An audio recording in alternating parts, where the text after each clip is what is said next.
¿Qué tal? Es un gusto saludarlos. Soy el doctor Juan Miguel Terán Soto y vengo a hablarles esta vez sobre sangrado masivo, coagulopatía y hemotransfusión dirigida por tromboelastometría. Soy médico anestesiólogo, el cual soy médico adscrito del Hospital Civil de la ciudad de Jalapa, Veracruz.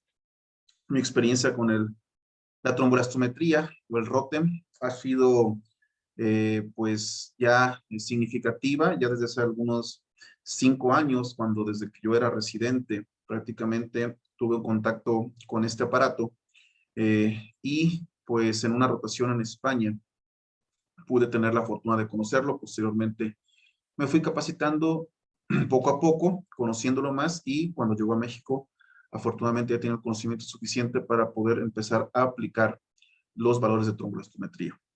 Eh, Nosotros estamos acostumbrados, cuando hay sangrados masivos, a ver esto en quirófano. Ahorita vamos a tocar un entorno de quirófano, pero también vamos a tocar un entorno de urgencias. Sangrados masivos que puede ser una embarazada, puede ser en un politraumatizado, puede ser en una cirugía exploratoria, donde pues de repente se sale de nuestras manos este control, y por lo tanto tenemos que empezar a considerar hemoderivados o hemocomponentes para poder estabilizar al paciente y tener una estabilidad hemodinámica significativa. Muchas veces, o la mayoría de las veces, antes de que tuviéramos el conocimiento de la tromboelastometría, pues aplicamos de manera empírica, a expensas de que tengamos algún aparato que mida gasto cardíaco, que podamos valorar con medio de ultrasonografía, respuestas a volumen o respuestas de gasto cardíaco diferentes, pues tenemos que administrar lo que consideremos de acuerdo a las guías en base empírico. Pero actualmente tenemos esta nueva eh, guía, esta nueva guía de práctica clínica, que como ustedes saben, y los que conozcan las guías de práctica clínica, estarán conscientes de que hay guías de práctica clínica de referencia rápida y de evidencias y recomendaciones, porque todo lo que se dice actualmente en medicina tiene que ser en base a evidencias y recomendaciones. Y por lo tanto, ya desde hace unos años, 2 años aproximadamente, salió esta guía que se llama Manejo Hemático del Paciente. Manejo Hemático del Paciente, con lo cual vamos a dividirla, o la dividieron de una manera didáctica, en 4 diagramas de flujo y 6 algoritmos. Dentro del primer algoritmo es el manejo de la anemia perioperatoria, cómo es que nosotros podemos mejorar las condiciones de anemia de un paciente que se va a operar. Y posteriormente tenemos los diagramas. Del diagrama 1, el diagrama 1 es aquel donde se va a manejar el sangrado en trauma de alta energía, politraumatizados. Diagrama 2, vamos a hablar sobre el manejo del sangrado agudo en una intervención cardiovascular, ya serían cirugías cardíacas. El diagrama 3 va a ser el uso de pruebas de laboratorio estándar.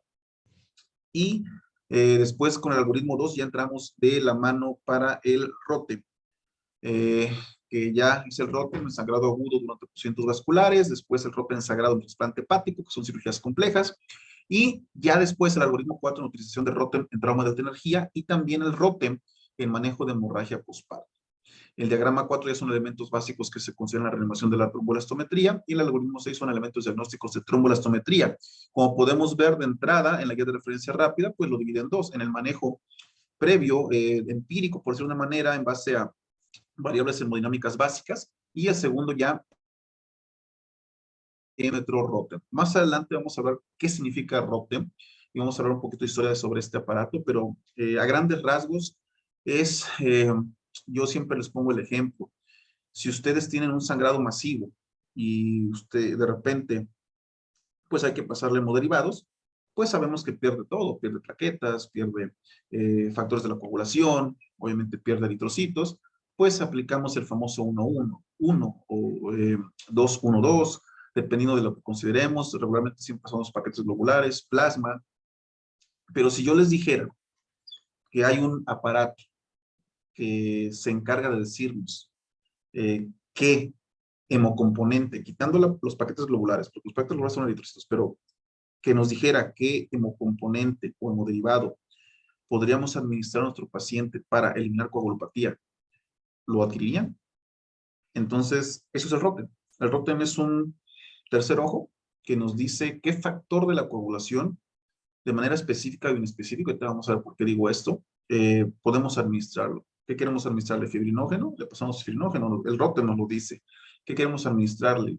Plasma, plasma, el rótulo nos lo dice. Le faltan plaquetas, plaquetas. Entonces, así, primero tenemos un ahorro de estos hemoderivados y segundo, pues le pasamos en verdad lo que le falta al paciente. ¿Y por qué digo esto? Porque todo esto viene desde ya hace algún tiempo, hace más de 10 años, el doctor Axel Hoffman, un australiano, pues él mencionaba o empezó a manejar un concepto que se llama PBM, PBM, Patient Blood Management, manejo hemático del paciente.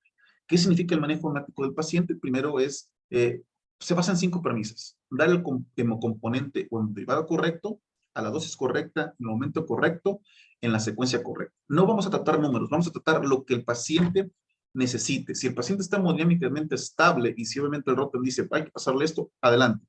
Entonces, esos son los paradigmas en donde se basa la transfusión de buena práctica clínica para el manejo hemático del paciente. El PBM, que actualmente ya lleva manejo algunos años, desde que se dio esta guía de práctica clínica, los médicos que se encargaron de realizarla, pues están muy de la mano con esto.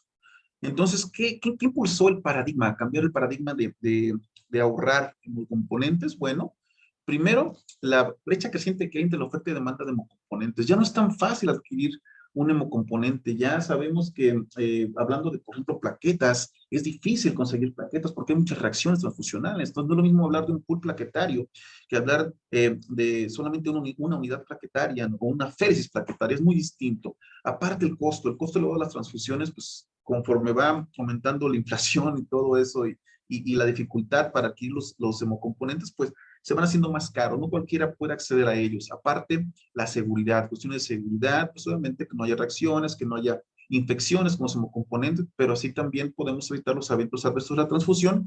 Y a veces, muchos estudios cuestionan la eficacia de la transfusión. A veces es preferible no transfundir que transfundir. Hay estudios donde a largo plazo, pues saben que todos los medicamentos, todas las terapias se basan en la morbimortalidad.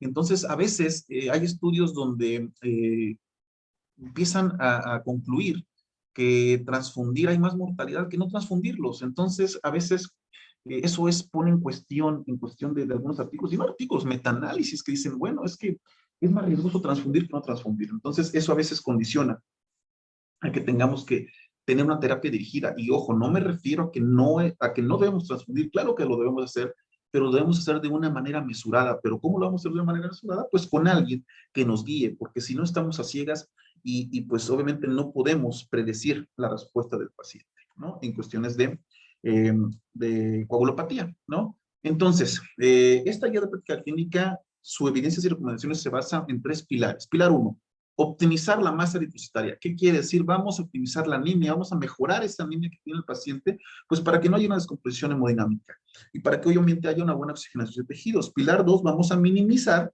la pérdida sanguínea y la terapia transfusional dirigida, eso en base a ROTEM y en base a algunos medicamentos que tenemos para disminuir el sangrado. Y pilar 3, optimizar la tolerancia del paciente a la anemia. ¿Qué quiere decir? Que pues vamos a ayudarle, vamos a ponerle vasoconstrictores, vamos a ponerle aminas a ese paciente para que obviamente pueda tener una presión arterial adecuada, una frecuencia cardíaca adecuada y obviamente no empiece a haber daño a órgano blanco. Eso se llama optimizar la tolerancia del paciente a la anemia. Entonces, el diagrama 1, manejo del sangrado tramo de alta energía. Aquí un servidor atendiendo, que vamos a hablar de este caso, que es un politraumatizado, múltiples heridas de bala en cara, donde tuvo que hacer una cricotiridotomía porque obviamente no había una vía aérea permeable, no pude ni hacerlo ni con videoligoscopía, no se veía, era pura sangre. El sangrado fue significativo y pues obviamente me hablaron para ayudarlos a intubar porque pues no había alguien capacitado para vía aérea difícil y para vía aérea de alta calidad. Entonces, ¿qué dice la guía de referencia rápida? Bueno, cuando llega un politraumatizado, primero el riesgo de transfusión masiva, vamos a ver una gasometría. La gasometría, cuando llega urgencias, déficit de base, si es menor de 6 o la hemoglobina es menor de 10 o tenemos un TASH score mayor de 15 o un Trauma Associated Severe Hemorrhage o un ISS mayor de 25, que aquí les puse las tablas, pues tenemos que administrar ya o pensar en optimizar a ese paciente para que no siga sangrando, porque ya obviamente eso habla que está en un choque de moderado y va a pasar a severo. Entonces, el paciente ya tiene que empezar o tenemos que empezar a actuar.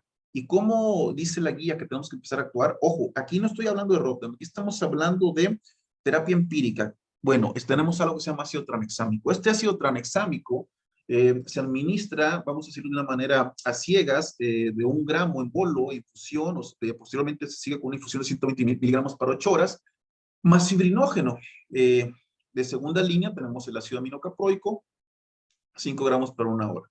Todo eso, como les dije, si hay riesgo de transfusión masiva, o sea, si ya tenemos estos parámetros que nos dice la guía de referencia rápida, o debemos seguir una tabla de semaforización para concentrados eritrocitarios. ¿Qué dice la hemorragia masiva? Si tenemos la hemorragia masiva, el protocolo de adopción va a ser 1-1-2. ¿Qué es 1-1-2? 2 paquetes globulares, tener listos, ojo, tener listos 2 paquetes globulares, tener un concentrado plaquetario, un aféresis plaquetaria y un plasma. Todo eso tenemos que tenerlo listo porque en determinado momento lo vamos a necesitar.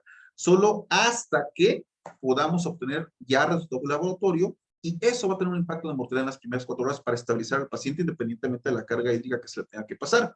Y pues vamos a realizar pruebas globales de coagulación, como los tiempos de coagulación, TP, el INR, fibrinógeno de Klaus, importante, y vamos a optimizar lo más importante, temperatura, pH y calcio ionizado, porque son parámetros de complicación para coagulopatía. Todo esto, si lo tenemos alterados, el paciente nos va a sangrar más y va a caer en la cadena de coagulopatía y en la triada mortal que más adelante vamos a hablar. Y en cuanto a concentrados eritrocitarios, ver la hemoglobina, si es menor de 8, menor de 7, mayor a 9, mayor a 10.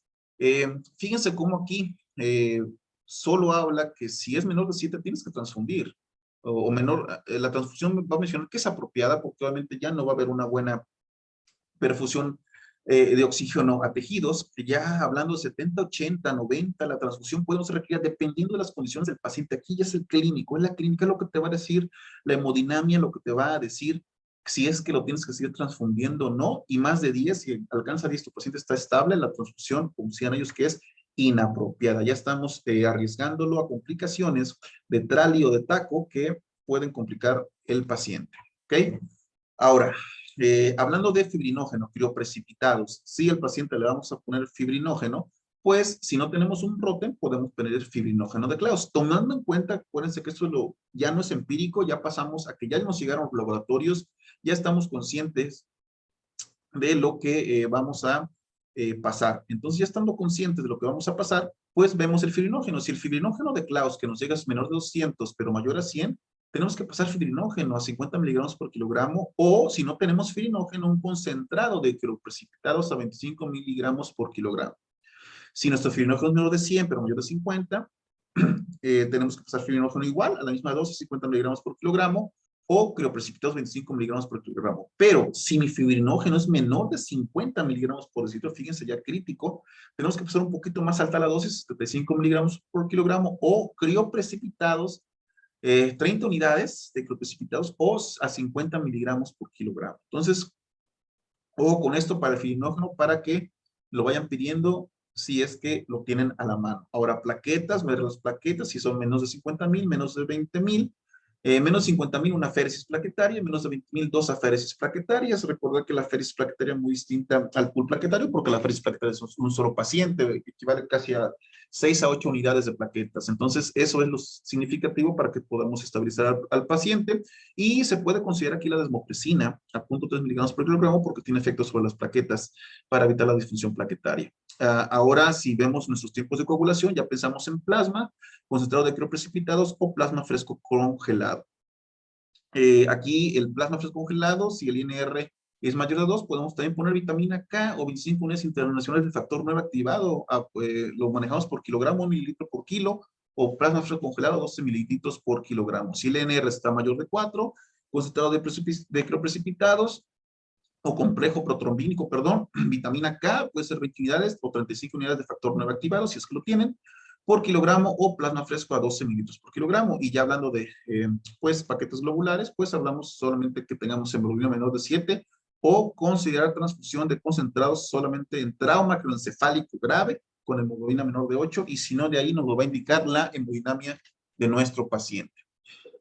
Entonces, ya de aquí nos pasamos, fíjense el diagrama 3, que es el uso de pruebas de laboratorios estándar, que ya es lo que les expliqué, plaquetas, plasma fresco o concentrado de fibrinógeno. Vemos lo mismo que les dije, aquí las metas de fibrinógeno es que el fibrinógeno de Claus llegue arriba de 250, la meta de plaquetas es que llegue arriba de 100 y la meta de TP y TTP es que se regularice y que el INR sea menor de 2. Si no tenemos laboratorios todavía, transfundir concentrados eritrocitarios de acuerdo a semaforización. Aquí abajo les puse el incremento meta de el FIBTEN, que bueno, más adelante vamos a hablar del ROTEM, que se va y van a ir de acuerdo a las dosis que se manejen. Por lo tanto, es cuando tengamos el ROTEM. Entonces, ya que vimos de una manera, pues básica, pues de una manera empírica, pero ya con laboratorios, el manejo del paciente, pues, porque esta es una guía de referencia rápida para el manejo hemático, o sea, no se va a referir solamente a la tromboelectrometría.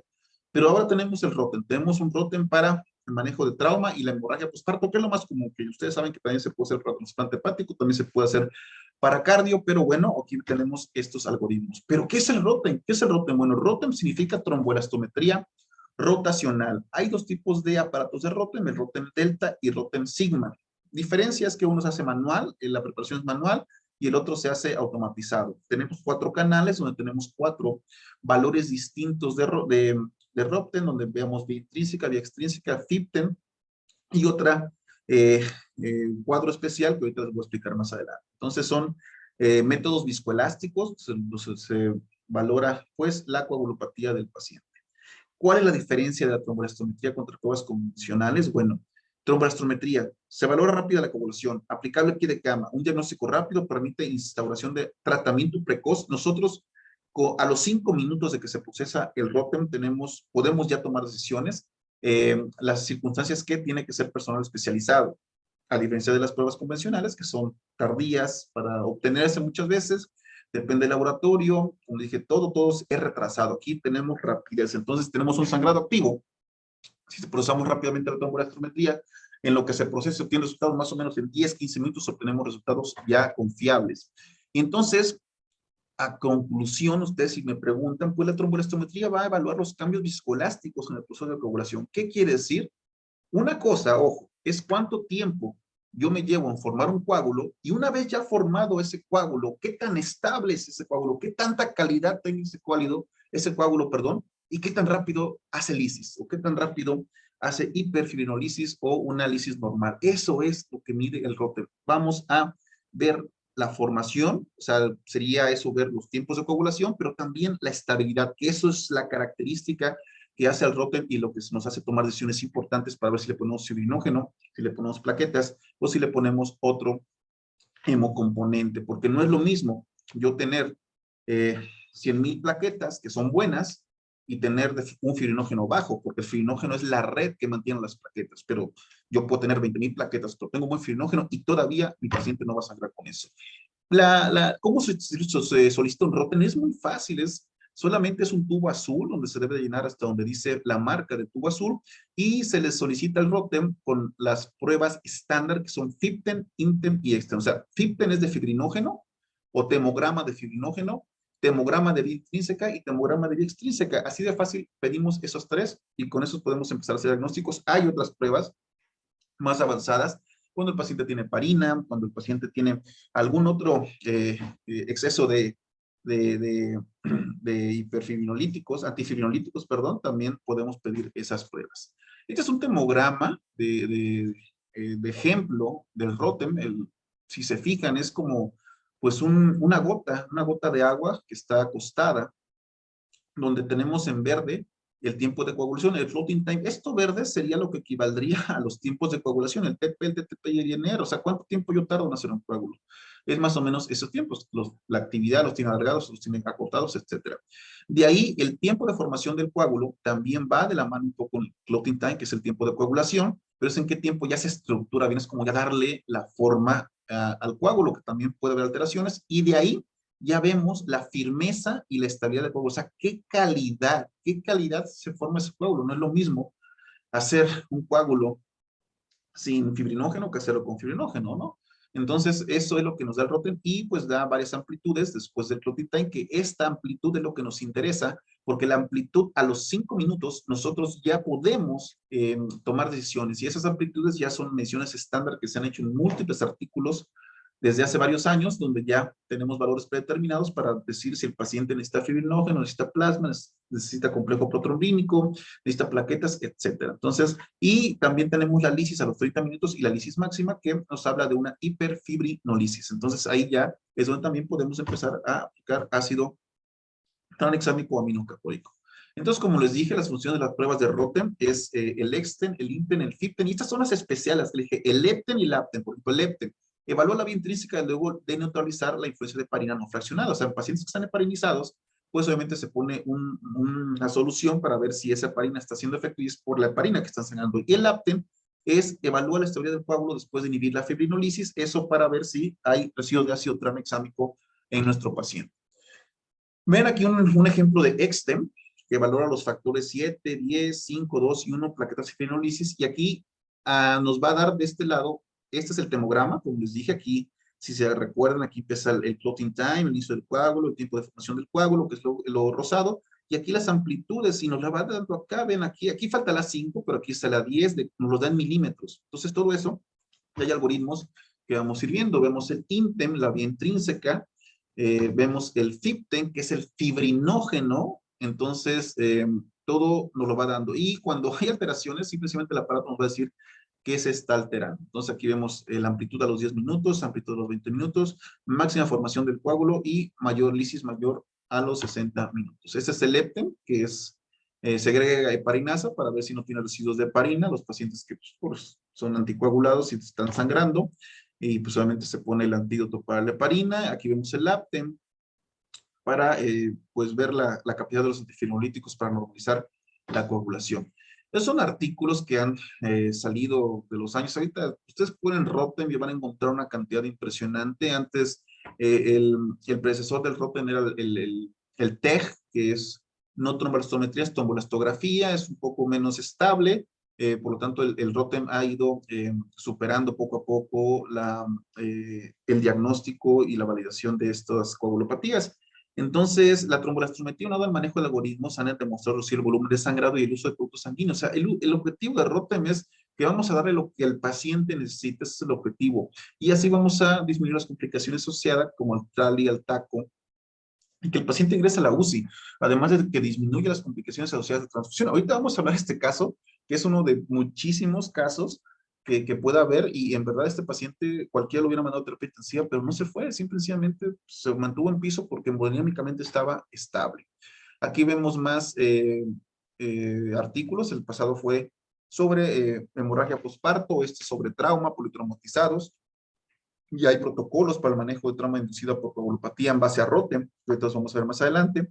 Y también hay metaanálisis y revisiones sistemáticas de las pruebas viscoelásticas como el Rotem, donde pues les digo que ya desde hace varios años esto está más que aprobado, esto ya es 2020, y el pasado y el de acá arriba es también actual, por lo tanto tenemos una evidencia fuerte, una evidencia que es considerable. Entonces el algoritmo 4, ahora sí vamos a ver los algoritmos para que vean y entiendan un poco de esto, cómo le vamos a hacer y mi experiencia que he tenido a través de los años. El algoritmo 4, utilización de Rotem en el trauma de alta energía y utilización de Rotem en el manejo del hemorragia postparto. Voy a hablar de los dos, pero a final de cuentas voy a aterrizar en el trauma de alta energía. Entonces, vean, esos son los algoritmos de la guía de referencia rápida. Ustedes los ven y son complejos, quizá, pero poco a poco los vamos a ir deshilachando. Si se fijan, vámonos del lado izquierdo del algoritmo 4 de rápido, para que no se haga tedioso esto. El algoritmo A5 en trauma, A5 sangrado difuso y considera transfundir. Entonces, siempre tenemos que ver la amplitud a los 5 minutos, a eso se refieren, pero ¿se acuerdan que en el manejo, vamos a decirlo empírico, de la transfusión, siempre vamos a ver si el exceso de base es menor de 6, la hemoglobina menor de 10, el ISS o el Stash Score son mayor de 25, mayor de 15. Si es así, tienen cualquiera de estas características, hay que poner tranexámico de una vez, 25 miligramos por kilo en bolo, pues para tratar de disminuir la coagulopatía, porque esto está comprobado que causa coagulopatía. Si no es así, entonces ya vamos a hacer un Rotem, porque podemos que se nos complique y es cuando vamos a empezar a ver los valores del A5, del floating time, del ISIS a los 5 minutos, y vemos que si no tiene características pasamos al siguiente paso y si no al siguiente paso y vean cómo va siendo. Primero dicen que ácido tranexámico, si tiene elevado esto, concentrado de fibrinógeno, crioprecipitado, si no plaquetas o aféresis plaquetaria, si no concentrado protomínico, plasma fresco, si sigue con sangrado activo, reevaluar a los 15 minutos. Y eso, así de fácil. Son 1, 2, 3, 4, 5, 6, 6 cuadros que hay que tener. Eso se puede imprimir. Ahorita les voy a decir la didáctica que seguí con o en mi hospital. Y aquí esto es para algoritmo de embarazadas, igual, aquí lo único que cambia es la pérdida mayor de 500 o de 1500. Cualquiera de estas dos, ellos que poner 1 gramo de ácido tranexámico en bolo, en las 3 primeras horas que pase esto, y de ahí es lo mismo prácticamente. Lo único que cambia, después lo van a ver, es el A5, que aquí es menor de 9, del FIBTEN, del fibrinógeno, y esto es menor de 12, o sea que la embarazada, pues como saben que maneja mayores valores de fibrinógeno, si se reduce, pues tolera menos la coagulopatía. Entonces, es fácil, es fácil. Esta es una tabla colorimétrica que yo hice del ROTEM, que esto lo estoy validando y esto lo hice para mi hospital. Y aquí quizás se va compleja, pero solamente vemos por colores. Lo primero que tenemos que ver es el A5. Por ejemplo, la amplitud de los 5 minutos. Si mi exten es menor de 35 y tiene más de 6 segundos el clotting time, tengo que poner tranexámico. Si mi exten es menor de 35, sigo colores. Menor de 35 por mi FITEL, menor de 9 a 12. 9 para trauma, aquí lo digo, y menos de 12 para hemorragia postparto, pues fibrinógeno, ¿no? Si mi exten es menor de 35, pero está en mayor de 9, o sea, es verde, me voy a plaquetas. Y así de fácil podemos seguir llevando, por esto lo he aplicado con médicos residentes y les ha funcionado a la perfección. Pero bueno, vamos con los algoritmos. Vean, ¿qué valora el primer algoritmo? Es la clínica. Si se fijan, aquí es la hemorragia posparto clínica. ¿Por qué? Porque solamente nos vamos a basar en sangrado. En base a sangrado, dependiendo de lo que tenga, vamos a poner tranexámico sí o no. Después vamos a evaluar hiperfibrinolisis y es por eso que tenemos que poner ácido tranexámico, donde ya podemos ver valores del extem a los 5 minutos, la amplitud de los 5 minutos, el tiempo de sangrado del fibrinógeno, si es mayor a 600 segundos, o la lisis mayor a 10% en los 60 minutos, eso es ácido tranexámico. De ahí vamos a ver la firmeza del coágulo. La firmeza del coágulo igual tenemos que ver A5 A5-FIBTEN y vamos a decir si le ponemos fibrinógeno o plaquetas para darle firmeza al coágulo y que no se nos deshaga ese coágulo. Eso es en base a valores del FIBTEN y tenemos que llegar a metas. De ahí la formación de trombina. La formación de trombina es lo que nos va a decir si podemos poner el plasma fresco congelado o el concentrado de complejo protrombínico, que bueno, eso se compra aparte, es caro, pero hay algunos hospitales que lo tienen. Tomar en cuenta que el plasma fresco congelado puede diluir el fibrinógeno, entonces cuidado, porque muchas veces nos va a decir el ROTEM que le pongamos fibrinógeno, que le pongamos plasma, pero debemos tomar en cuenta eso. Y acá abajo, en el clotting time intem, es considerar protamina si es que tenemos un índice de clotting time intem y EPTEN mayor de 1.25, que ya son cosas más avanzadas. Si no tenemos ninguna de esas, o considerar hemofilia, pues ya hacemos una reevaluación clínica porque sigue sangrando. Trauma es lo mismo, clínica, ya como les dije, exceso de base, hemoglobina, ISS, TASH. Si es alguno de esos, pues ya le consideramos tranexámico de una vez. Y si no tiene ninguna de esas, pues consideramos otra vez el ROTEM y ya igual, si se fijan, el A5, el clotting time y la lisis no al 10%, sino al 5%, y vemos si le ponemos tranexámico. Si no reúne ninguna de esas características, pues ya nos vamos igual, firmeza del coágulo. ¿Está sanando el paciente porque no está firme el coágulo? Pues vamos a valorar si necesita fibrinógeno o plaquetas. Si está firme, pero el problema es la trombina. Entonces hay un déficit de trombina, pues ponemos plasma fresco congelado o podemos complejo protrombínico o en su caso protamina, si es que tiene heparina, ¿no? Porque pues, obviamente la heparina puede causar esa alteración y si no tiene ninguna de esas, revaloramos porque puede ser alguna otra cosa como la acidosis, como la hipotermia o como el calcio ionizado o hipocalcemia que causan acidosis per se. Por eso es que estos puntos, 3 puntos son básicos, porque si no tenemos eso estable, pues el ROTE nos va a arrojar normalidad y va a decir es que sigue sangrando. Es el gran problema. ¿Pero qué hice yo? ¿O qué hicimos? Bueno, pues lo único que hice, si se fijan, lo único que cambia es la clínica y los valores de A5-FIBTEN, unos de 9 y otros de 12. 9 para trauma, 12 para embarazadas. Entonces lo único que hice es junté este y ¡pum! Magia. De repente sale esta tabla, algoritmo ROTEM trauma y hemorragia postparto, donde ya podemos ver a la vez o podemos derivarnos para si es hemorragia postparto o paciente politraumatizado. Y si se fijan, lo único que puse es obstétrica de trauma y le puse lo mismo. La clínica es la hemoglobina, el ISS-TASH para trauma y los valores de vaginal, cesárea o grave, sangrado y considerar tranexámico. Después me fui a los valores de la 5-Extem y Fipten, que es lo mismo, unos 5% y otros 10%, pero no pasa nada, y es Fipten y Extem, tranexámico. Después valoramos si la firmeza del coágulo, el fibrinógeno, que es Fipten y Extem, o críos. Después de eso, las plaquetas también viene del lado de la firmeza del coágulo, y si no, la trombina, plasma fresco por trombina, y después la clínica, y todo lo junté en un solo algoritmo. Esto es modificado por un servidor del autor Klaus Gorlinger, que es el doctor anestesiólogo alemán que se encargó de hacer todos estos algoritmos. Entonces, él es el que se encarga de todo esto.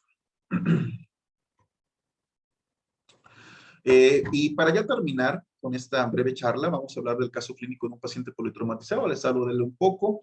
Paciente de 45 años, el cual acude a la sala de urgencias del Hospital Civil de la ciudad de Jalapa por recibir múltiples heridas de bala. Estaba en una fiesta que fue un ajuste de cuentas. Lo querían, pues yo creo que finar, pero a final de cuentas recibió 4 heridas de bala en la cabeza, 2 a pulmón. Aquí se ven, vean las heridas de bala. Una a pulmón izquierdo, otra pegó arriba un poquito. No tocó ningún vaso.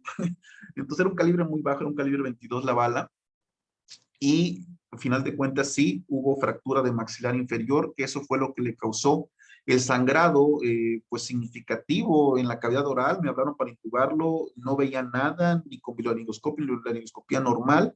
Por lo tanto, el paciente llegó desaturando a 80, cuando yo lo recibí estaba a 50, estuvo a punto de caer en paro, pero afortunadamente tenía el equipo necesario para hacer una cricotirotomía y se la hice. Para eso el paciente ya había sangrado aproximadamente 2.500 mililitros de sangre desde que llegó, desde que lo transportaron, porque fue un traslado de 1 hora aproximadamente. Y pues yo ya sospechaba de una coagulopatía. Le pasé tranexámico de entrada, pero le pedí un rote, porque pues ya ahorita van a ver la gasometría. Y vean la característica del Fipten. Yo siempre les digo, a grandes rasgos, el temograma véanlo y tiene que ser como una copa de champaña al revés. Cuando la vean delgadita, algo está mal. Y todo esto va de la mano. ¿Se acuerdan que la 5 Fipten tenía que ser de 9 a 12? Él tiene 5. Para trauma es menor de 9. Y el Extem, A5 Extem, tiene que ser menor de 35, tiene 21. Con eso ya prácticamente me está diciendo que el paciente necesita sí o sí fibrinógeno. Y obviamente los paquetes globulares que necesite de acuerdo a su inestabilidad hemodinámica. El INTE lo veríamos después. Vamos a ver para qué nos sirve, pero si se fijan acá, les recorté los valores del Exten y del Fipten y vean cómo vamos a usar esta tabla colorimétrica que les expliqué. Siempre lo primero que debemos ver es el A5. Entonces el A5 Fipten es menor de 5. Entonces, perdón, vamos en orden. A5 Exten es de 21. ¿Qué dice? Si el A5 Exten es menor de 35 y tengo mi A5 Fipten menor de 5, entonces es menor de 9, ok. Entonces, Exten azul, Fipten azul, porque es menor de 35, menor de 9, me da fibrinógeno y crioprecipitados. ¿Por qué fibrinógeno y crioprecipitados? Lo ideal es fibrinógeno, pero hay hospitales donde no hay fibrinógeno, entonces se piden crioprecipitados. Esta es la gasometría que le tomé, vean, pues ya como el déficit de base está en menos 6, ¿y qué dice? Al ingresar a urgencia de exceso de base menor de 6 es riesgo de transfusión masiva, aplícale tranexámico sí o sí. ¿Ok? Vean cómo llegó saturado 75 el paciente, la hemoglobina de 10.2, ya estaba a punto de pasar a menos de 10, ¿no? Y bueno, el ISS y el TAS ya no se lo hice, pero con la pura gasometría yo me pude guiar de él. Vean el lactato ya en 8.7, el calcio ionizado en 1.16, ¿no? Más coagulopatía. Acuérdense que un calcio ionizado bajo el 1.0, 1.10, perdón, es causa de coagulopatía. La temperatura, bueno, aquí no sé, pero pues obviamente está hipotérmico, tuvimos que darle, pues, ponerle un colchón térmico que teníamos afortunadamente. Entonces, hay que ponerle fibrinógeno. Esta es la triada mortal que les digo, sangrado más reemplazo de volumen, porque se le pasó eso sí como 3 litros de Harman, da hemodilución, hipotermia y acidosis, como les dije, y eso va a causar más coagulopatía, va a causar más sangrado, y es un círculo vicioso de la triada mortal, ¿no? Entonces, la hemorragia severa causa pérdida de fibrinógeno, la hemodilución, dilución de sangre como el terapia de reanimación, cuando le pasan paquetes globulares, ustedes les voy a decir cuánto les pasa de paquetes globulares, y la hiperfibrinolisis da choque severo, trauma importante de tejidos y paro cardíaco fuera del hospital o terapia trombótica con acidosis. Pero ¿cuánto le voy a poner? Ya sé cuánto quiero poner el fibrinógeno, ya sé que el fibrinógeno lo necesito, pero ¿cuánto? Bueno, esta es la tabla que yo les digo. Recuerden que teníamos 5 de fibrinógeno. ¿Y cuál va a ser mi meta? Pues mi meta, ahora sí que para de fibrinógeno, me voy a regresar tantito a la tabla de acá, aquí, fibrinógeno, vean. El objetivo del fibrinógeno para trauma es que sea mayor de 12 y para gineco es 16. Entonces, yo tengo 5 y quiero llegar a 12. Entonces, necesito aumentar 7 milímetros en mi ROTEM. El fibrinógeno, vamos a quedarnos en un punto medio, vamos a calcular la dosis por kilogramo de peso de 37.5. Era un paciente, el paciente aproximadamente 70 kilos, estándar, sí. Entonces, si lo multiplicamos por 70, nos da 2.5 gramos de fibrinógeno aproximadamente, que serían casi 2 frascos, porque el frasco que tenemos nosotros es de 1.5 gramos. Entonces, el que usamos es este, hay varias marcas, este es el Clotafac, vean aquí les puse fibrinógeno humano de 1.5 gramos. ¿Cómo se pasa el fibrinógeno? Es importante. Llevan una preparación especial, ese es el ácido tranexámico que usamos. Bueno, aquí en esta ocasión es un ácido tranexámico importado, pero ya hay una marca también que llegó a México de ácido tranexámico. Digo esto, yo no estoy a favor de ninguna marca, les repito, pero es importante que las conozcan porque, pues a final de cuentas, tarde o temprano las vamos a usar, ¿no? Entonces, conocer las marcas es importantísimo. La marca de ácido tranexámico que yo México se llama Solid Trax, y hay presentación de 500 miligramos y de 1 gramo. Esta es la presentación de 1 gramo, es importada, pero ya la Solid Trax. Y esta es Clotafac, mexicana, los dos. El tranexámico se puede pasar en bolo y después en perfusión, no hay problema, 1 gramo. Y el paciente aquí ya estaba intubado, aquí vemos cómo estoy en perfusión. Siempre el fibrinógeno se pasa a una velocidad de 4 a 20 mililitros por minuto. El frasco viene de 100 mililitros, ¿qué quiere decir?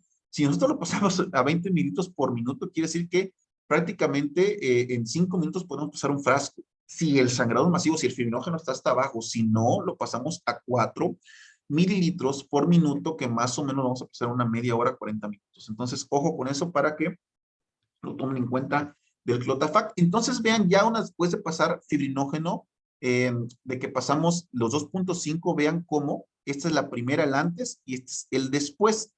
Vean cómo el A5 de 5 se fue a 10. ¿Cuál era mi meta? 12, ¿no? Era 12, pero bueno, ya de 10, ya con eso yo estoy, vean mi A5 extra, en que no hay metas, pero bueno, vean cómo de 21 se fue a 35. Entonces, aquí claramente vemos cómo le llevamos el control a nuestro paciente.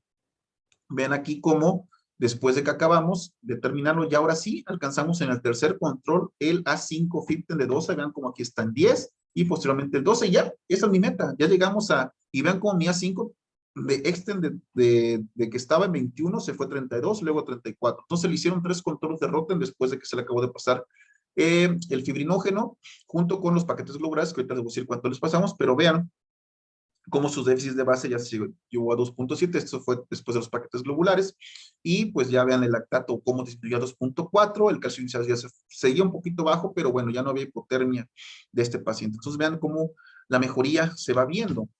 Entonces, perdón, el sangrado estimado fue de 3.500, solamente se le pasaron 3 paquetes globulares. Fíjense que de fibrinógeno se le pasó 1.5 gramos al principio, aquí me faltó apuntar, pero después se le continuó a la 24 horas con el otro 0.5 gramos para completar los 3 gramos que eran 2.6 y llegar a 12. Con 1.5 llegamos, ojo, a 10 milímetros de Fipten, pero ya después con el segundo se le alcanzó a los 12. Y se le pusieron 1.7 gramos de tranexámico, o sea, 2 ámpulas. ¿Por qué? Porque era 25 miligramos por kilo. Entonces, vean cómo la estabilidad hemodinámica me hizo que solamente se le pasaran 3 paquetes globulares a pesar del sangrado. En otras circunstancias quizá lo hubiéramos pasado más como componentes, quizá hasta plaqueta le hubiéramos pasado porque hubiera salido sangrado, pero lo que tenía era déficit de fibrinógeno. Entonces, con esto, el Rotem hace que esto pase, hasta que esto pase, que se pueda mejorar.